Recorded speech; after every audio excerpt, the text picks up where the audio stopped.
Today on Locked On Horned Frogs, TCU has named their captains. What does it look like for this year? What does it mean for the team? Brett Yormark going straight after Texas at a recent Texas Tech event. And SMU, are they close to getting power conference status?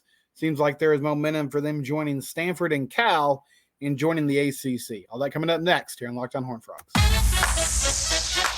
You are Locked On Horned Frogs, your daily podcast on the TCU Horned Frogs, part of the Locked On Podcast Network, your team every day.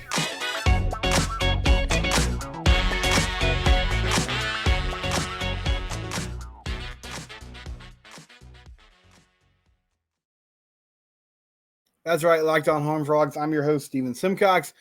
Subscribe wherever you get podcasts in its audio form. Also, you can subscribe to our YouTube channel. I set the goal yesterday. I was like, I want to get to 800 subscribers on YouTube before that kickoff against Colorado here in 9 days now. I guess 8 days when you're listening to this or watching this. I'm recording it on Thursday evening. And you guys showed up yesterday. You ended up adding like 10 subscribers, which is awesome. So continue to do that. We're at 790, I believe, at the moment. So we're really close. Would love to see us get over 800 before the season starts. Thanks so much to people who listen and watch on a daily basis. And I'm going to list some names here. I know this is not everybody. If I don't list your name and you're an everydayer, like tweet at me at SimcoxSteven, comment on YouTube, yell at me and say, hey, idiot. Like I listen to the show every day. I interact frequently.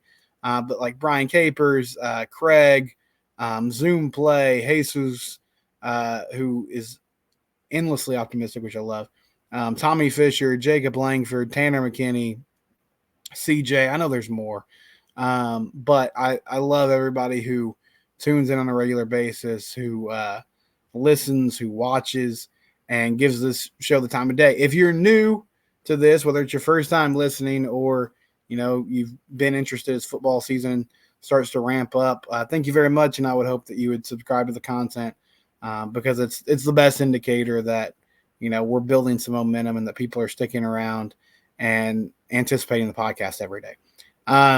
Now turning to the attention of TCU football and where we're at. This team, we're a week away. Sonny Dykes said they were going to start implementing the Colorado game plan at the end of this week and give themselves a couple extra days to prepare for the Buffaloes. This actually came down, I think, on Wednesday, but I wanted to touch on it briefly. We have captains for the new season. Josh Newton, corner. He has been named captain. Jared Wiley at tight end. Jamoy Hodge, linebacker. Bud Clark, safety. Andrew Coker, tackle. And Brandon Coleman, listed as a tackle, might end up being a guard. We'll see what that looks like when the season starts. So a couple things stand out. One thing is everybody in this group was on the team last year, which is not surprising. I wouldn't read too much into the guys that aren't there. Like if you're wondering, why isn't Chandler Morris, your starting quarterback, a captain? Well, I mean, this is a pretty veteran team at different positions, and Chandler hasn't played a lot. So I think it's fair for them to wait and see. Josh Newton jumps out because he's a great player. He was a great leader last year, a really great speaker, gave some great motivational speeches last season. I saw one in the Carter Boys documentary before the year started, and then also before the Texas game. He just brings a lot of emotion and maturity to this group. And I think one thing about last year's team that can't be quantified, and we'll see what it looks like with this year's group. They're going to have to find a way to replicate what last year's team did. But there was a ton of leadership on that team. There was a lot of mental toughness. They pulled out some games that they probably shouldn't have won, but they found a way. They banded together. They didn't blame each other. They didn't give up on each other. And I think you saw some of those qualities with that core group of players. Not only last year, but through the years. But it was very evident last season just how focused they were, how determined they were, and how they just refused to lose. I mean, their two losses, the Georgia game was a disaster from start to finish.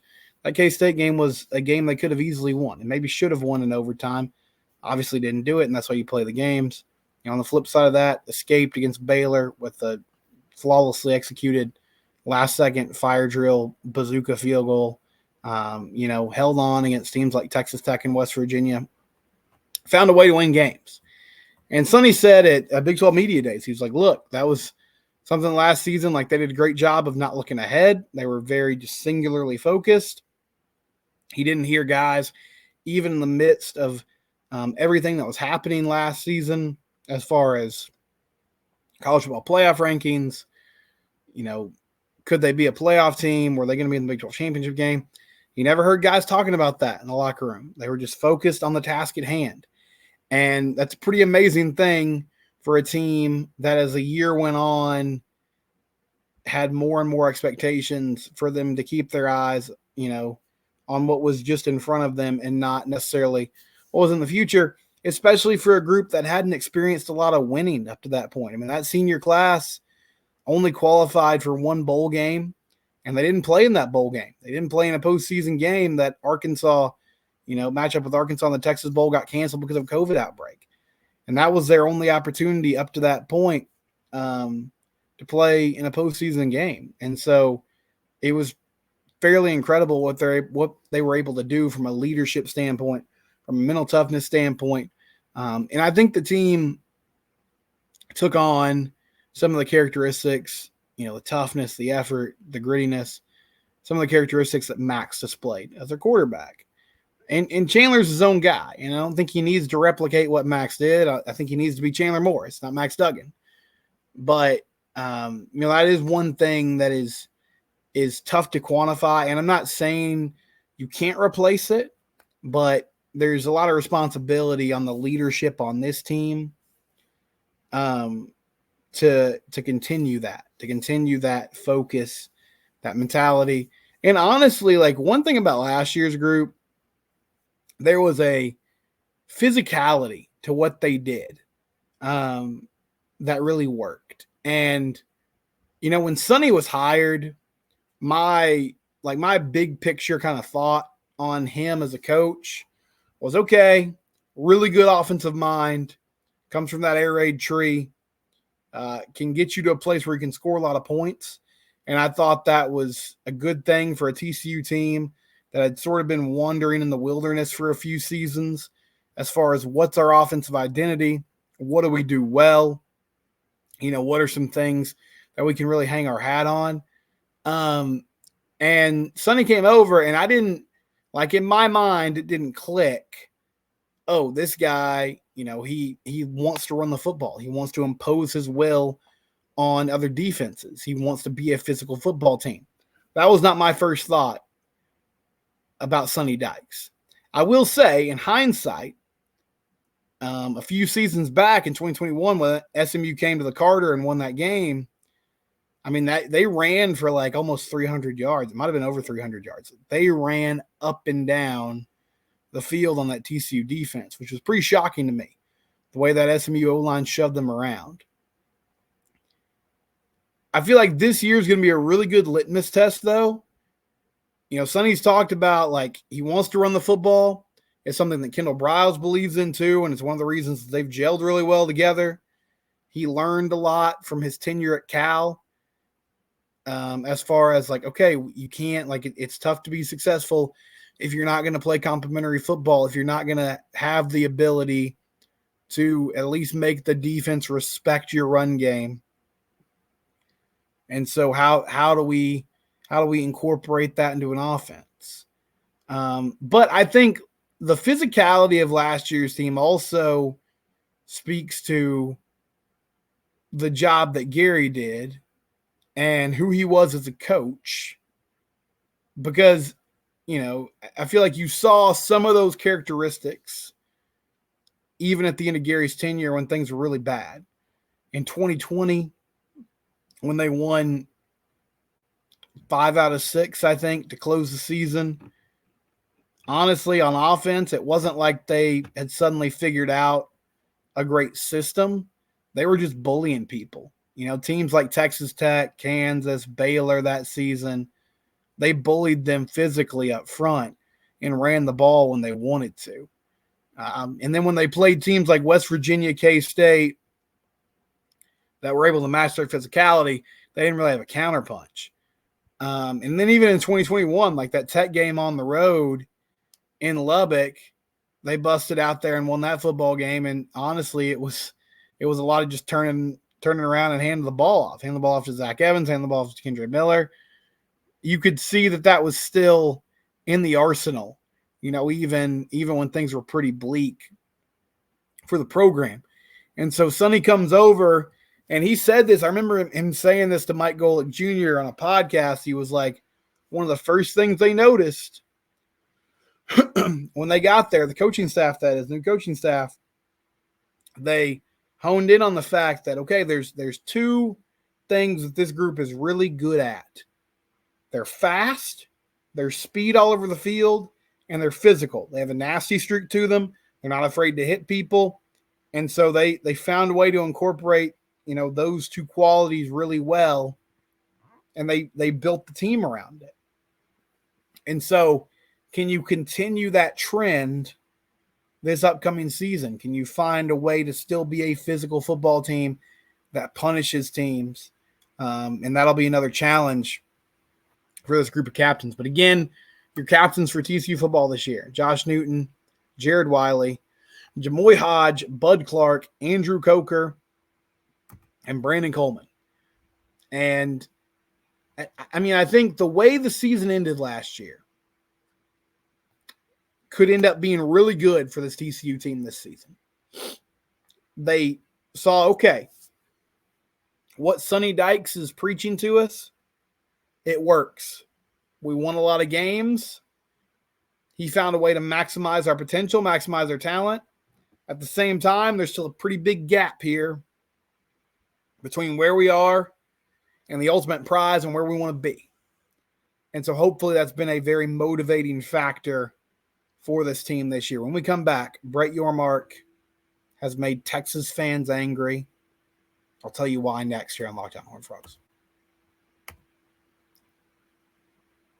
One of our new sponsors, Gametime. Finding tickets can be a stressful thing. Finding single game tickets for TCU games, TCU football games, it's tough. But it doesn't have to be. Gametime is a fast and easy way to buy tickets for all sports, music, comedy, theater shows near you. They have killer deals on last-minute tickets and their best price guarantee. You can stop stressing over the tickets and start getting hyped for the fun you'll have. Again, flash deals and last-minute ticket sales. Easy to find and buy tickets for every kind of event in your area. Images of seat views, and it's all on the easy-to-use Gametime app. Forget planning months in advance. Gametime has deals on tickets right up to the day of the event. Get exclusive flash deals on tickets for football, basketball, baseball, concerts, and more. Gametime guarantee means you'll always get the best price. If you find tickets in the same section in a row for less, Gametime will credit you 110% of the difference in the country for a reason. Snag the tickets without the stress of Gametime.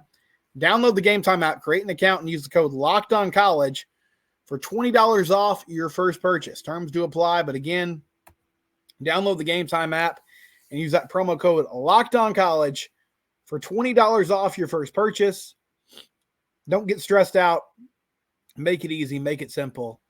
The Gametime app, and they are one of our new proud sponsors here on the Locked On Network. Excuse me. I usually have some water with me when I start recording. Today I decided, oh no, I'm good. I'll be all right. And then suddenly develop a cough midway through the first segment. But we'll truck along here and keep going. So Brett Yormark, Big 12 commissioner. He was at an event for Texas Tech football recently. I guess it was Thursday, Wednesday, one of those days this week. And he was speaking to assembled crowd there. And he had this quote, which was all over the place yesterday. He's talking to Texas Tech alums, and he turns to Joe McGuire and says, Coach, I'm not going to put any pressure on you, but I'm going to be in Austin for Thanksgiving, and you better take care of business like you did in Lubbock last year. And, of course, that got rousing applause from the Tech fans. Texas fans not super happy and started a kind of a wave of conspiracy theories from Texas fans of how is the commissioner publicly talking about, favoring a team that is in the conference and talking down on a team that is still in the conference for the moment. Of course, Texas and OU moving to the SEC after next season. And last year, you saw a lot of Texas and OU fans talking about the disparity in officiating, the lack of holding calls against their opponents, and concerns about, okay, are these games going to be refereed fairly? I mean, my general take on this is it strange to hear a conference commissioner say something like that publicly? Yeah, it is. Do I have any sympathy for Texas? No, not really. And I think ultimately, like, Brett's making a joke. He's playing to that crowd. He's pandering to an audience, which is something he's good at. And I feel like it's a silly accusation from Texas fans. At the end of the day, these referees are professional. They're going to do their job well.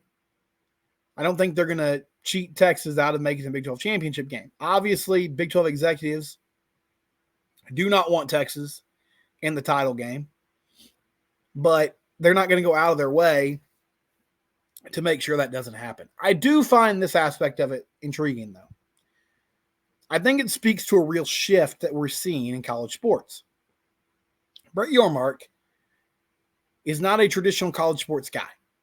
He has a professional sports background, a marketing background, a business background.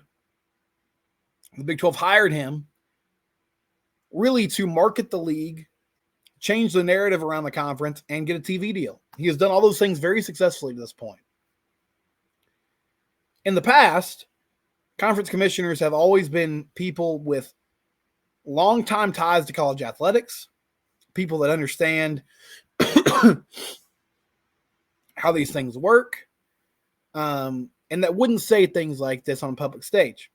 But Brett Yormark is not someone who has long-time ties to college athletics. And there's always been a pettiness about college sports that's fun, right? But bottom line is, like, this is a guy that is very calculated. He's very business savvy. He's working hard to change the narrative about the Big 12. He's talked a lot about the Big 12 being a disruptor in the marketplace. And he is trying his best to prop up and energize the schools that are left over and that will be carrying the torch once Texas and Oklahoma leave. I think he's done a really good job of unifying the remaining teams. The Big 12 was not a conference that had a lot of unity up until last season. Like the SEC, you'll see them rooting for other teams in their conference. That's not something that the Big 12 typically does, okay? But the league is really banded together since it was on the brink of extinction, and it was able to stay together and find a way to move forward, which is really good for the future of the conference. And, Brett knows how to play that. He knows how to sell this thing. This is not something that you would see Bob Bowlesby say. Bob Bowlesby also wasn't the most forward-thinking guy out there, wasn't the most brash and kind of in-your-face type of guy. And, hey, what does it matter to these schools that are leaving? They're going to be gone at the end of the academic year. They ditched the Big 12. No, the remaining members of the Big 12 are not rooting for you. I do wonder about this, though. The Big 12 had the opportunity to put Oklahoma and Texas. If they wanted to do divisions this year, they could have done it. And they could have put Oklahoma and Texas in the same division to avoid a possible nightmare scenario for the league where the Big 12 title game will be played by two teams that are exiting the conference at the end of the year. And I'm still not sure why they didn't do that. Like, I don't understand not thinking forward in that way. Now, I'm not predicting Texas and OU to be in the title game. I think one of them could be. I don't feel like it's going to end up being both of them. But I'm not sure why the Big 12 wasn't thinking, for a guy that I've said, like, thinks ahead, understands how these things are working, understands the future of college sports. I feel like that was a real miss, not making sure that these two schools didn't end up matching up in the title game, right? But interesting comments from Brett here as he says, look, Texas Tech, you need to take care of business. Obviously, playing to a crowd there in Lubbock, trying to energize that fan base, but still strange and unusual to see that from a conference commissioner. When we come back, we'll talk more realignment, SMU to the ACC, all that and more coming up next here on Locked On Horned Frogs.